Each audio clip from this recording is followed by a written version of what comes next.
Alright, what's going on, guys? It is your boy TKD123 here back in PlayStation Source, and I'm sure y'all heard about this news last week. I was traveling when this whole thing broke, and there's a lot of different other moving pieces that were in this article, like the confirmation of a Horizon multiplayer co-op game being in development, as well as a DLC that we gotta talk about as well for Horizon Forbidden West. But this is going to be a video all about the Horizon Zero Dawn reported / rumored PS5 remake / remaster, and why I think it is overall pretty concerning for the PlayStation fan. Of course, we'll have all the breakdown of what this article has in store for what is to come of this remake and remaster, and we'll go over all that info, and then we'll go over my thoughts and how I think it might be a little bit of a concerning thing to see here with the PlayStation first party output. But let's get right into it.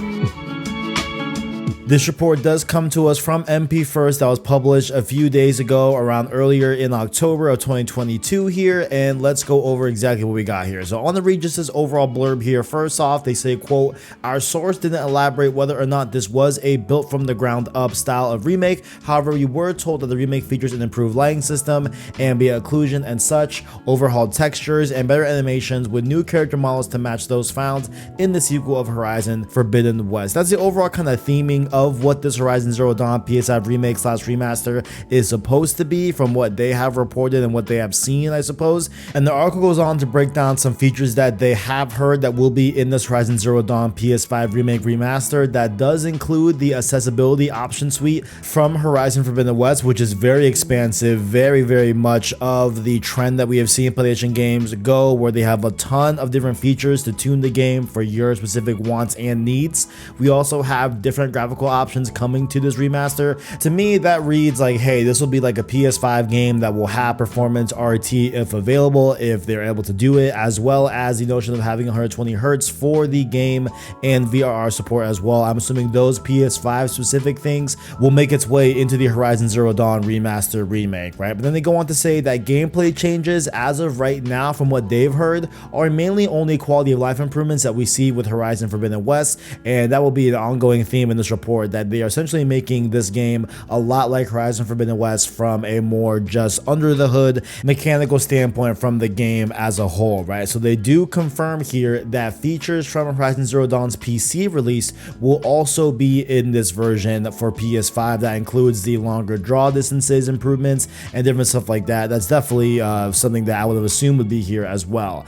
And then also you have to assume with these things, this was not said in the article, but they have to also be supporting, I assume, DualSense support and activity card support as well for PS5, different stuff like that. Definitely go down in the description, give them a click, give them a read, check out the MP First article. It's a very cool article that has a ton of other things besides this remake, including the confirmation from what they've heard of a Horizon Online multiplayer game that I definitely want to talk about on the channel here in the future, as well as lightly touching on the prospect of Horizon Forbidden West having DLC coming down the pipeline, which I definitely believe for sure, and there's evidence to support that, which I will go over once again in a later video on the channel. I want to focus on this PS5 remake remaster because I have some concerns about this, you know what I'm saying? Like, I talked a little bit about it on last week's Joyclicks Gamescast, which you can check out on youtube.com/joyclicks and other podcast services as well. And I feel like I was just a little bit too, like, I don't know, just kind of like softball on this topic, and like kind of was just like, yeah, you know, like whatever, like it is what it is, right? But like really, when I thought about it over the weekend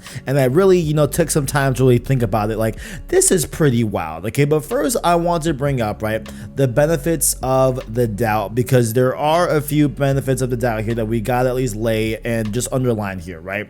We don't know how this is being delivered. The report here on MP First had no notion of whether this could be a possible update for PS5 owners of Horizon Zero Dawn, which is extremely unlikely. Let's just keep it real here, like that's essentially impossible, right? Or that this could be a director's cut version of Horizon Zero Dawn with pricing upgrades based off whether if you own the game previously or not. So if they do go down this route with having a $10 upgrade path to some director's cut version of Horizon Zero Dawn, right? If you bought it, you probably get it for $10, I'm assuming. Or if you never bought the game, you probably have to pay full price for this Horizon Zero Dawn director's cut. And, you know, unfortunately for those that have redeemed it on PS Plus, I'm assuming that that will still not be eligible for an upgrade path, because if we take into account PlayStation in the past and how they viewed different terms of if you redeem from PS Plus, they've usually not giving you the upgrade path for the $10 fee.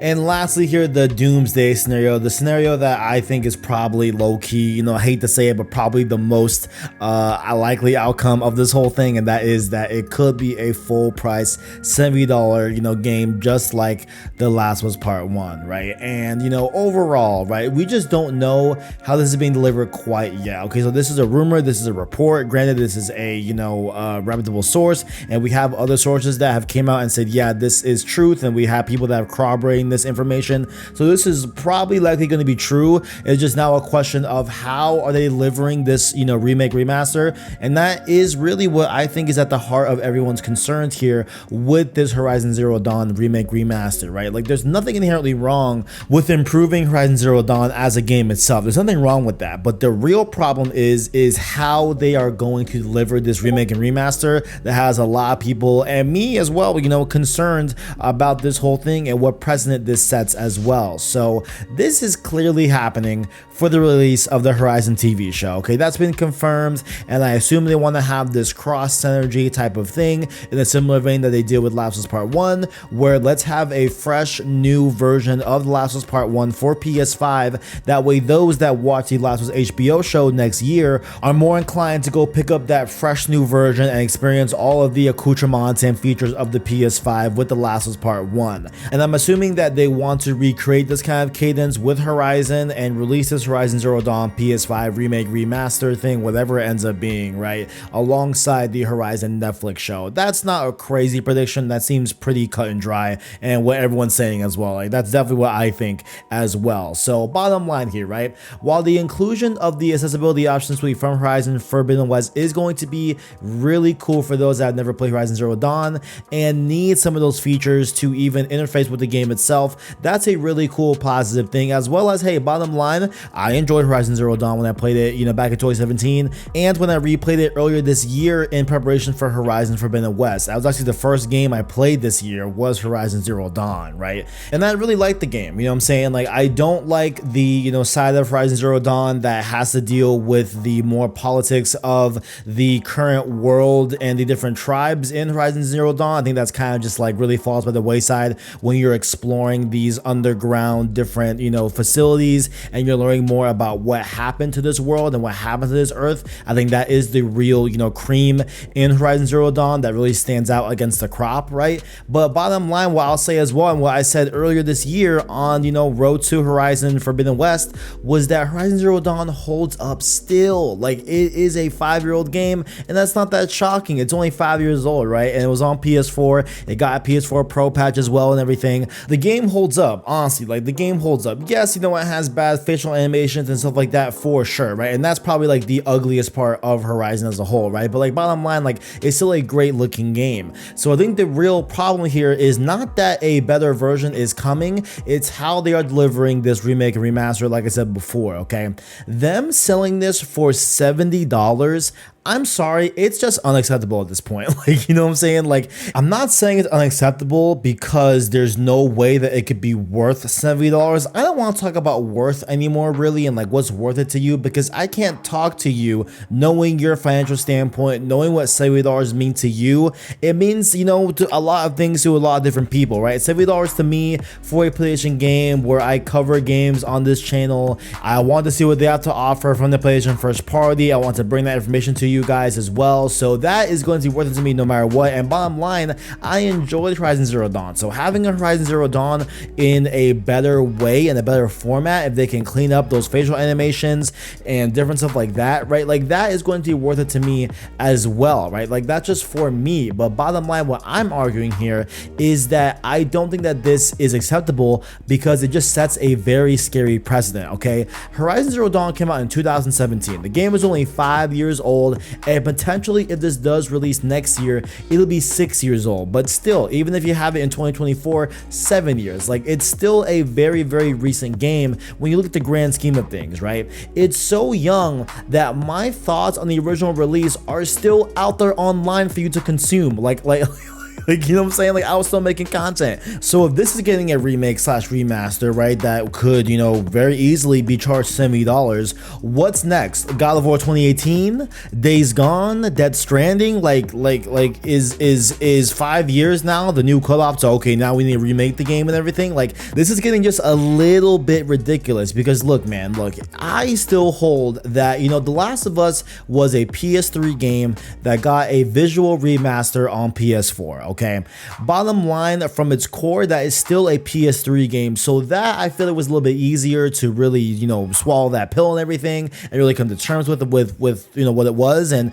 overall, The Last of Us is still a great game that I definitely enjoyed much more playing the part 1 version of The Last of Us. I definitely do enjoy that, and definitely feel like that is a little bit different than this, where this is taking it just another step further. Okay, and for me, I had hoped that Guerrilla Games would be working on a brand new IP alongside Horizon 3, which is definitely set up in Horizon Forbidden West, and it's something that I really want to see come out of them as well. I don't want to be done with Horizon. I do feel like we need a third in the series, and they definitely have that, you know, teed up here with Forbidden West, right? But I'm not saying to bring back Killzone either, right? But I would just like to have seen a new IP that was a shooter from Guerrilla Games. I know I did a few years ago a video about how I thought it was going to be SOCOM that would be in development, a little bit based off of how they were hiring some Rainbow Six developers to the studio as well, which you can definitely go check out that video. I'll link it up here in the top card. But I was just hoping for like a new IP as well, and the fact that like we are getting their resources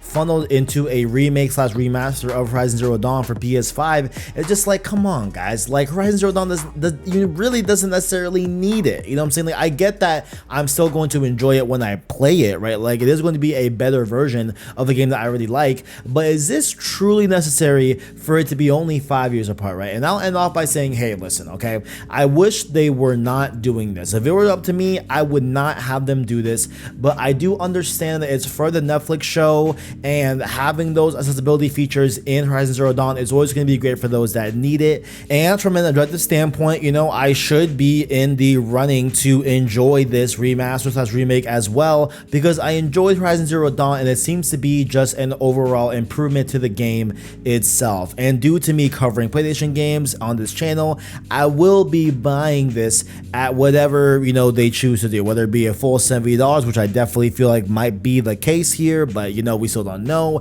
It could be a $10 director's cut. It could be a free PS5 update that is highly unlikely, next to impossible, but maybe, just maybe, they could. But I will say that if they did provide, I think a nice middle ground here would to just be provide an upgrade path for those that bought the original game back in 2017, okay? But I am a little bit skeptical off of this Jim Ryan quote here that was from a whole debacle where initially they said Horizon Forbidden West would get a free PS5 upgrade path, and then they didn't, and they took it away, but then they brought it back with this quote here. I also want to confirm today that moving forward, PlayStation first party exclusive cross-gen games newly releasing on PS4 and PS5, both digital and physical, will offer a $10 USD digital upgrade option from PS4 to PS5. This will apply to the next God of War and Gran Turismo 7 and any other exclusive cross-gen PS4 and PS5 title published by Sony Interactive Entertainment. So the big thing here is that I don't think that this is coming out on PS4, so there will be kind of no, you know, upgrade from PS4 to PS5. But down below, guys, what are your thoughts here? How are you feeling about the situation, about this Horizon Zero Dawn remake remaster thing? Ultimately, I feel like we will probably have to pay $70 for this thing, but it would be nice to at least at the bare minimum do an upgrade path where those that bought it in 2017 and bought it since will only have to pay $10 for this new version. But you know, I just highly doubt that at this point. And down below, let me know what you guys think. Like, what are your thoughts here? Do you guys hate this? Do you guys like it? You know, do you want to play Horizon Zero Dawn again on the PS5? What are your thoughts down below in that comment section? And also, while you are down there, do not forget our description. You can find links to our Discord, our Twitter, and of course our Anchor link. That way you listen to our long form content in podcast format. Road to Ragnarok, the first episode did get uploaded. We have the second one coming up this week involving what is God of War Ragnarok. Then we don't miss that. Check out that podcast. A lot of you, if you enjoyed it, as well as hit subscribe to PlayStation Source to keep up with the latest and greatest in PlayStation. Thank you all for watching, and as always, greatness awaits.